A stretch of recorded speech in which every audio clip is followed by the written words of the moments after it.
IBS means irritable bowel syndrome. आइए बात करते हैं आज IBS पे मीन्स इरिटेबल बाउल सिंड्रोम। ये कि बहुत ही कॉमन बीमारी है जो कि लार्ज इंटेस्टाइन को अफेक्ट करती है। इसका जो लक्षण है वो है, सिम्टम जो है इसका है क्रैम्पिंग या पेट में ऐंठन वाला दर्द, उसके बाद में गैस बढ़ जाना, खाने के बाद में गैस भर जाना, और लूज मोशन हो, कॉन्स्टिपेशन है, या फिर दोनों ही होता है पेशेंट में। IBS एक क्रोनिक कंडीशन है। ये एक्यूट बहुत ही कम देखा गया, ये क्रोनिक कंडीशन है और बहुत कम ही लोगों में ये इसका एक्यूट साइन एंड सिम्टम देखा गया है। जबकि अगर ऐसा सिम्टम हो तो बहुत से लोग जो है इसको खुद से मैनेज कर लेते हैं, डाइट को कंट्रोल करके, या फिर अपने लाइफ स्टाइल को चेंज करके, या फिर स्ट्रेस को कम करके। अगर बहुत ज़्यादा कंडीशन हो, सिम्टम खराब हो, कंडीशन सिम्टम ज़्यादा हो तो डॉक्टर से मिलना चाहिए। IBS का कॉज जो है वो पता नहीं अभी तक क्यों होता है, मगर ऐसा माना गया है कि सही ढंग से डाइट नहीं लेने से, या फिर ज़्यादा एंग्जाइटी या स्ट्रेस में, टेंशन में होने से ये कंडीशन पैदा होता है। अब ज़्यादा टेंशन करेंगे, एंग्जाइटी करेंगे, ज़्यादा स्ट्रेस में रहेंगे तो ये एब्डोमिनल फंक्शन पे, डाइजेस्टिव सिस्टम पे ये अफेक्ट करता है और तरह तरह के सिम्टम होते हैं। और ये जो IBS है ये फंक्शनल डिसऑर्डर है। फंक्शनल डिसऑर्डर मीन्स ये इंटेस्टाइन पर कोई ख़राब असर नहीं करता है, क्योंकि ऐसा देखा गया कि IBS पेशेंट को क्लोन का जब जो टेस्ट किया गया तो क्लोन पर कोई ज़्यादा इफेक्ट पड़ता नहीं है। ये फंक्शनल प्रॉब्लम है।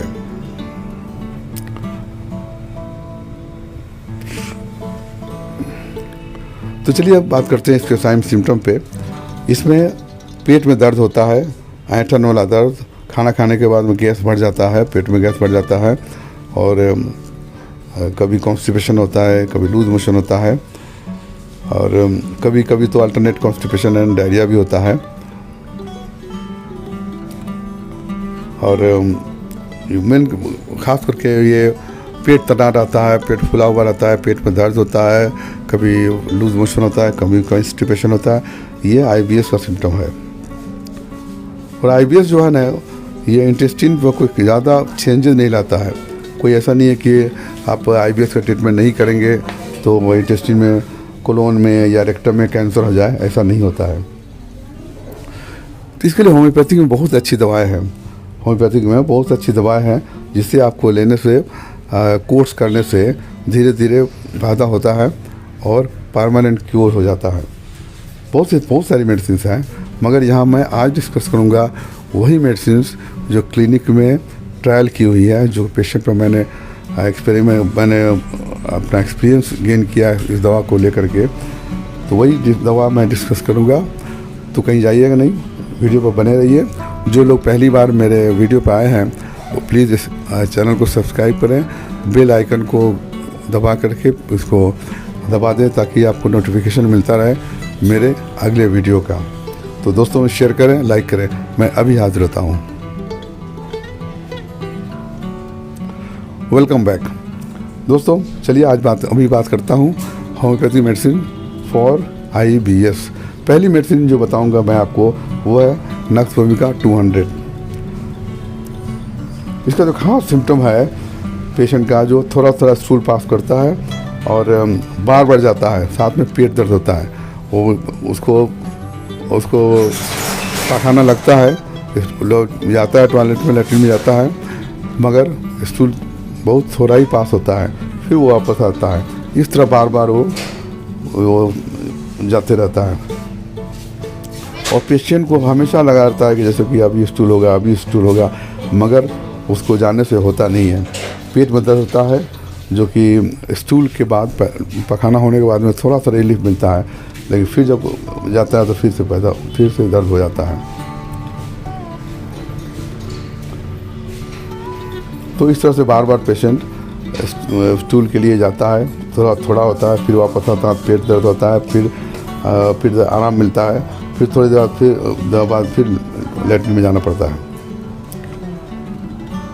और खाना खाने के बाद में उसका पेट फूल जाता है, पेट तना रहता है। और ख़ास करके कुछ ऐसे जो डाइट हैं जिनकी वजह से उसका तकलीफ बढ़ती है, वो है स्पाइसी फूड खाए, या फिर कॉफ़ी से, या फिर अल्कोहल लेने से।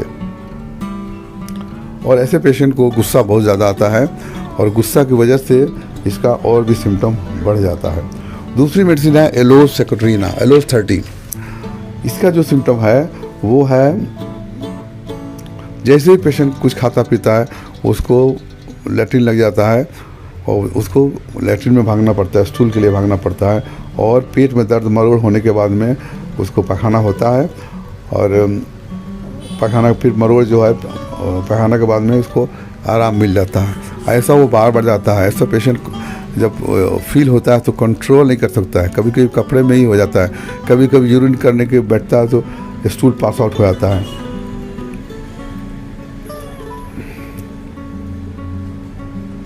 कुछ खाए पिए उसको लैट्रिन में भागना पड़ता है, और लैट्रिन के साथ में, स्टूल के साथ में बहुत सारा गैस पास होता है। उसके बाद से कभी किसी पेशेंट को स्टूल के साथ में म्यूकस भी आता है, और पेट दर्द जो है बिफोर स्टूल होता है, स्टूल जाने से पहले पेट दर्द होता है, स्टूल के बाद में उसको आराम मिलता है। अब आइए बात करते हैं तीसरी मेडिसिन, वो है एल्यूमिना 200।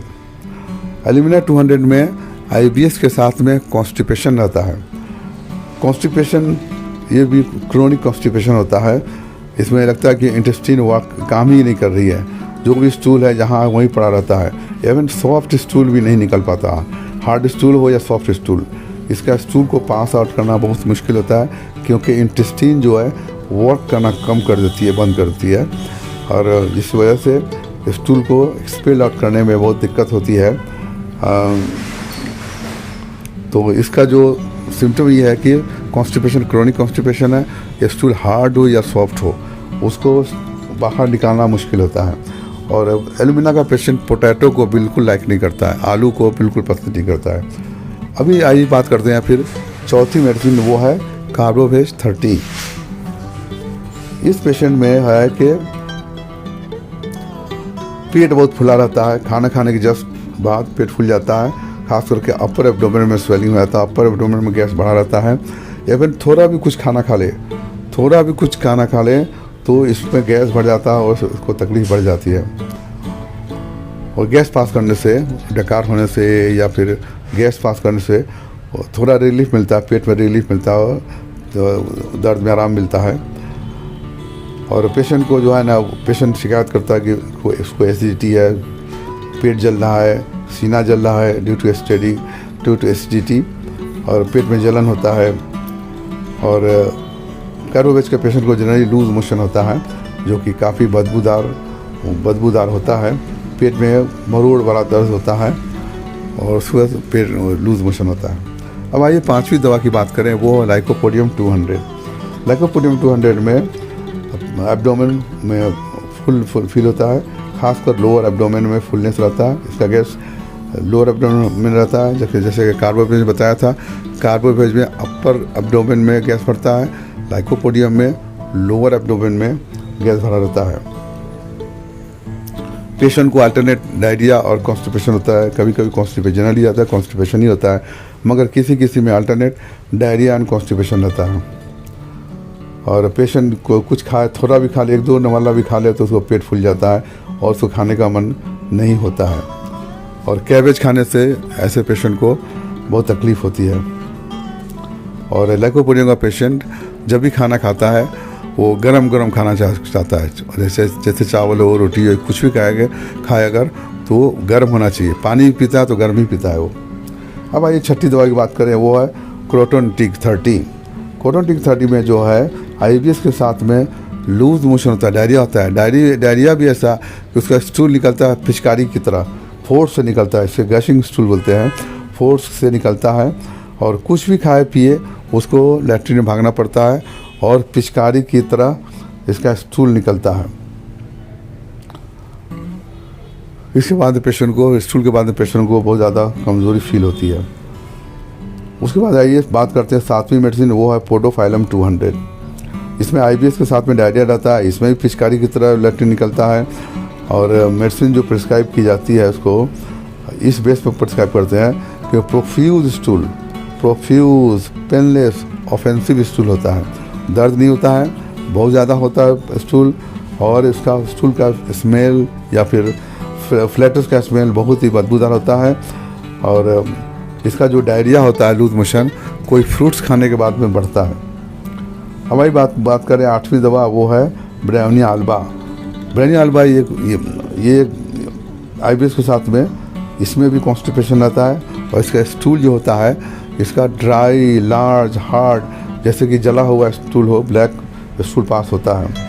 और एनस में बर्निंग फील होता है स्टूल पास होने के बाद। और कॉन्स्टिपेशन की वजह से पेशेंट को हेडेक होता है, पेशेंट को बहुत ज़्यादा प्यास लगती है, बहुत ज़्यादा पीता है पानी, 1 गिलास 2 गिलास पीता है, और देर से पीता है। अब आइए 9वीं दवा बात करें, वो है कोलोसिन 30। कोलोसिन में IBS के साथ में लूज मोशन रहता है, एब्डोमेन में मरोड़ वाला दर्द होता है, जो खाना खाने के बाद या पीने के पानी पीने खाए, कुछ भी खाए, थोड़ा भी कुछ खाए तो उसको पेट में दर्द बढ़ जाता है। और इसका जो खास सिम्टम है कोलोसिस के पेशेंट का, दर्द आराम मिलता है आगे झुकने से या पेट को दबा के रखने से, उसको बहुत रिलीफ मिलता है। खड़ा होने से दर्द बढ़ता है और आगे झुकने से, पेट दबाने से उसको रिलीफ मिलता है। इसमें लूज मोशन होता है, ये पानी की तरह स्टूल होता है, येलो कलर का होता है, कभी कोई फेन वाला स्टूल होता है, और साथ में गैस पास होता है। अब आइए 10वीं दवा की बात करें, वो है चाइना 30। चाइना 30 में IBS के साथ में कमज़ोरी होता है, वेट लॉस होता है, क्योंकि चाइना का पेशेंट क्रोनिक डायरिया का पेशेंट होता है, क्रोनिक IBS का पेशेंट होता है, जिसमें डायरिया होती है। और डायरिया भी ऐसे पेनलेस डायरिया होता है, पेन नहीं होता है, और लूज मोशन होता है, खासकर रात में ज़्यादा होता है। और इसका जो पेट का जो फूला रहता है, पूरा पेट तना रहता है। जैसा कि मैंने पहले बताया, कार्बोवेज में अपर एब्डोमेन में गैस बढ़ता है, लाइकोपोडियम में लोअर एब्डोमेन में गैस भरा रहता है, मगर चाइना में पूरे एब्डोमेन में गैस भरा रहता है। अब आइए बात करें 11 मेडिसिन, वो है पल्सेटिला 200। पल्सेटिला 200 में IBS के साथ में वो पेशेंट, पल्सेटिला पेशेंट मिल्क या मिल्क प्रोडक्ट कुछ भी ले ले, इसको तकलीफ़ बढ़ जाती है, सिम्टम बहुत ज़्यादा बढ़ जाता है। मिल्क या मिल्क प्रोडक्ट, उसमें जो पेट में गड़गड़ाहट होता है, गैस पास होता है, मुंह का टेस्ट तीता रहता है, और जो डकार होता है, इरिटेशन होता है, वो जो भी खाना खाता है उसका स्मेल आता है उसमें।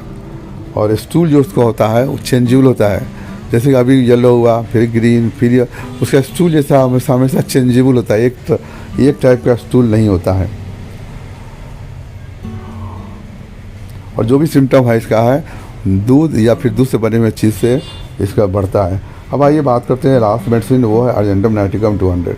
IBS के साथ में इसमें जो है ये डायरिया होता है, और जो ये पर्सन होता है ना, क्रोनिक एंग्जाइटी का पेशेंट होता है, क्रोनिक एंग्जाइटी है, स्ट्रेस है, जो कि ऐसे पेशेंट एंटीसिपेटरी एंग्जाइटी के शिकार होते हैं। एंटीसिपेटरी एंग्जाइटी मीन्स एंटीसिपेटरी, जो चीज़ हुआ नहीं है या चीज़ होने वाला है उसको ओवर थिंकिंग करके सोच के वो परेशान रहता है और टेंशन में रहता है। मान लीजिए कहीं जाना है, उसको किसी से मिलना है, किसी फंक्शन में जाना है या कोई काम करने जाना है, वो पहले ही उसका जो है एंटीसिपेटरी एंग्जाइटी होता है, पहले ही सोचने लगेगा कि ये होगा, वो होगा, निगेटिव होगा, और उसको सोच के वो परेशान रहता है। और उसके बाद में इसको एब्डोमिनल प्रॉब्लम होता है, और इसको बहुत ज़्यादा परेशानी होती है जब पब्लिक में जाए या भीड़ भाड़ वाली जगह पे जाए या किसी से मिलने जाना हो, इसको बहुत ज़्यादा परेशानी होती है। नर्वसनेस होता है, लूज मोशन होता है, और एंजाइटी की वजह से इसको डायरिया होता है, बाहर स्टूल जाता है। कहीं निकलना हो, जैसे सिनेमा जाना हो या किसी से मिलने जाना हो, मार्केट जाना हो, बाहर घूमने जाना हो, या ट्रेन पकड़ना हो, उसके पहले वो लूज मोशन होता है, उसको बार बार जाना की ज़रूरत पड़ता है। और ऐसा पेशेंट जो है हर कुछ जल्दी में करना चाहता है। तो दोस्तों, उम्मीद है कि ये वीडियो आपको पसंद आया होगा, सब मेडिसिन समझ में आ गई होगी।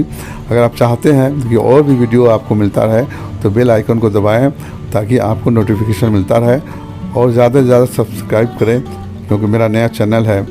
आप ज़्यादा से ज़्यादा सब्सक्राइब करेंगे तो अच्छा है। और जिससे इसको लाइक कीजिए और दोस्तों में शेयर कीजिए। Thank you.